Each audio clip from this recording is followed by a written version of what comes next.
আশা করি তোমরা সকলে ভালো আছো। আজ আমি বিএ সেমিস্টার 3 অর্থাৎ যারা যেসব ছাত্রছাত্রী বাংলা মেজর হিসাবে আছে এবং যারা বাংলা অনার্স নিয়ে পড়ছো সেই সব সেমিস্টার 3 ছাত্রছাত্রীদের কাছে আমি এই ছোট্ট ভিডিওটি উপস্থাপন করছি। তোমরা জানো, এর আগে ভিডিওতেও বলেছি যে সেমিস্টার 3-তে তোমাদের আরেকটি পেপার বাড়তি যোগ হয়েছে। সেই পেপারটির নাম হচ্ছে ভাষাতত্ত্ব, যার কোড নাম্বার BENG 3012। এই যে বাড়তি পেপারটা যোগ হয়েছে সেই পেপারের উদ্দেশ্য হলো বাংলা ভাষার যে ধারাবাহিক ইতিহাস এবং বাংলার যে বিবর্তন ও রূপনীতি সেইটা তোমাদের কাছে এই অধ্যায়ের মাধ্যমে বা এই বিষয়ের মাধ্যমে তুলে ধরা হয়েছে। কোন কোন অধ্যায়গুলি পড়তে হবে? এই বিষয়ের বিষয়টিকে 4টি এককে ভাগ করেছে। প্রথম এককে রয়েছে ভাষার বিবর্তন, ইন্দো ইউরোপীয় থেকে নব্য ভারতীয় আর্য ভাষা। রয়েছে বাংলা ভাষার ইতিহাস ও যুগ বিভাগ।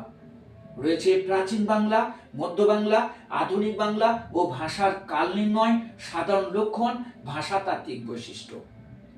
এইগুলো পড়তে হবে একক 1-এ। একক 2-এ রয়েছে আদর্শ বাংলার স্বরধ্বনি ও ব্যঞ্জন ধ্বনির উচ্চারণ স্থান ও বর্গীকরণ। রয়েছে ধ্বনিতত্ত্ব, রূপতত্ত্ব, বাক্যতত্ত্ব ও শব্দার্থ তত্ত্ব। একক 3-এ রয়েছে শব্দার্থ পরিবর্তন, ধ্বনি পরিবর্তন, বাক্য পরিবর্তন।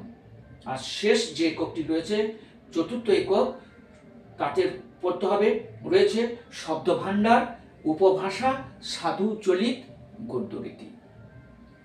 এই 4টি একক নিয়ে তোমাদের যে ভাষাতত্ত্ব এই বিষয়টি তুলে ধরা হয়েছে। এই বিষয়টি আবার বলছি, সেমিস্টার 3 যারা বাংলা অনার্স নিয়ে পড়ছো বা বাংলা যাদের মেজর হিসাবে আছে তাদের এই বাড়তি পেপারটি যোগ হয়েছে, যার কোড নাম্বার হচ্ছে BENG 3012। আশা করি এই ভিডিওটি তোমাদের উপকারে লাগবে, আর যদি ভালো লাগে তা প্রচুর করে শেয়ার করে দিও বন্ধুদের কাছে।